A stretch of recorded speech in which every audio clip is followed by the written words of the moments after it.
Estás a punto de descubrir una de las historias más sorprendentes de nuestra sociedad contada en menos de 6 minutos. Una historia real.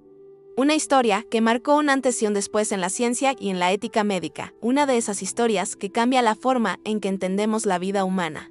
Año 1971. En una sala del Hospital Infantil de Texas. Un bebé acaba de nacer. Se llama David Philip, parece sano. Llora. Respira. Sus signos vitales están estables. Pero sus médicos ya saben algo que sus padres aún no. David probablemente no podrá sobrevivir en el mundo, no por un accidente ni por una malformación, sino por algo aún más invisible. David ha nacido sin sistema inmunológico. Sufre una enfermedad genética conocida como inmunodeficiencia combinada severa, o SCID por sus siglas en inglés. Su cuerpo no tiene defensas. Una simple bacteria del aire, una gota de saliva o un abrazo, todo puede matarlo. Su hermano mayor murió a los 7 meses por la misma enfermedad. Los padres, conscientes del riesgo, habían consultado a los médicos antes de tener otro hijo, pero la ciencia no era infalible, y David nació con el mismo destino. Solo que esta vez la medicina tenía una idea: crear una burbuja, un entorno completamente estéril sin ningún microorganismo, donde David pudiera vivir mientras se buscaba una cura. Así comenzó la historia del niño burbuja. Imagina un cilindro de plástico transparente lleno de filtros de aire, conectores sellados y guantes externos para tocar sin tocar. Ahí fue su cuna, su cama, su habitación y todo su mundo. David creció sin tocar a nadie, sin sentir una caricia directa, sin saber qué era el viento tocando su cara, sin saber a qué huele el césped, sin experimentar nunca una infección porque cualquier infección podía ser la última. Cada objeto que entraba a su burbuja, peluches, libros, lo que fuera, era esterilizado durante horas con óxido de etileno. Todo lo que veía, todo lo que conocía, estaba filtrado y aislado. A medida que crecía, sus médicos, psicólogos y padres intentaban construir una infancia normal dentro del confinamiento. David tenía televisión, dibujos, libros, juegos adaptados. Pero no tenía niños, no tenía colegio, no tenía besos. Y pronto tampoco tuvo paciencia. Conforme fue desarrollando conciencia, David empezó a hacer preguntas. Preguntas que no eran fáciles de contestar y otras sencillamente no tenían respuesta. ¿Por qué estoy aquí dentro de esta burbuja? ¿Cuándo podré salir? Soy diferente. Incluso llegó a preguntarse si era real. Tenía acceso al mundo, pero el mundo no tenía acceso a él. A los 6 años, la NASA colaboró con un grupo médico para diseñar un traje especial que le permitiera salir de su burbuja por unos minutos. Era parecido al de un astronauta, completamente cerrado, esterilizado, con una mochila de oxígeno y conexión segura. El día que se lo pusieron por primera vez, David se congeló. No supo caminar. Miraba sus propias manos como si no fueran suyas.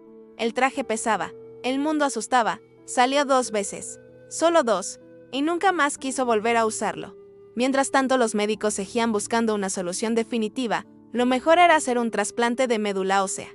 Pero David no tenía un donante de garantías, hasta que su hermana, nacida años después, fue considerada como posible opción. Tras años de discusiones éticas, dudas médicas y una enorme presión mediática, decidieron arriesgarse. A los 12 años, David fue sometido al trasplante y al principio todo pareció ir bien. Pero poco después desarrolló fiebre, diarreas y vómitos. El virus Epstein-Barr presente en la médula de su hermana había entrado en su cuerpo. Era un virus común y ella no mostraba síntomas, pero para David fue una amenaza letal. El 22 de febrero de 1984, David murió. Tenía 12 años, pero antes, por primera vez en su vida, pasó sus últimos días fuera de la burbuja. Murió abrazado por su madre, entre sábanas normales. En una cama de hospital. El plástico se rompió, literal y simbólicamente. ¿Qué aprendimos del caso de David Bete? Su vida y su muerte impulsaron el desarrollo de la investigación genética, los tratamientos de inmunodeficiencias, las prácticas de trasplante y también las discusiones éticas sobre la calidad de vida, el consentimiento infantil y los límites de la intervención médica. Pero más allá de lo médico, lo social y lo científico, la historia de David nos habla de algo mucho más profundo: la fragilidad del contacto humano. ¿Quiénes somos si no podemos tocar? ¿Qué es crecer sin abrazos, sin juegos, sin heridas pequeñas? ¿Es posible tener infancia sin contacto físico? ¿Es posible tener identidad sin piel? David no eligió ser símbolo ni eligió ser experimento. Y sin embargo, su historia cambió el mundo. Se hicieron documentales, películas, tesis médicas, análisis psicológicos. Pero todo eso ocurrió después. En vida, David solo quería jugar y ser un niño. Sus médicos contaban que David era listo, ingenioso y irónico. Se reía con facilidad. Hacía bromas ácidas sobre su condición. Jugaba con Playmobil, veía Star Wars y le gustaba dibujar. Sin embargo, cada día al despertar, recordaba que su mundo era una burbuja de plástico. Hoy los casos, como el suyo, pueden tratarse con terapia genética o trasplantes más seguros. Gracias a David, muchos niños han podido vivir vidas más libres. Gracias a él, la medicina avanzó. Pero también lo hizo nuestra conciencia. En un mundo donde estamos cada vez más conectados, la historia del niño que vivió en una burbuja nos recuerda cuánto necesitamos el contacto humano, no solo físico, sino emocional. David vivió toda su vida sin saber cómo se sentía un apretón de manos. Y sin embargo, nos tocó a todos. Si te ha gustado esta historia, no olvides suscribirte.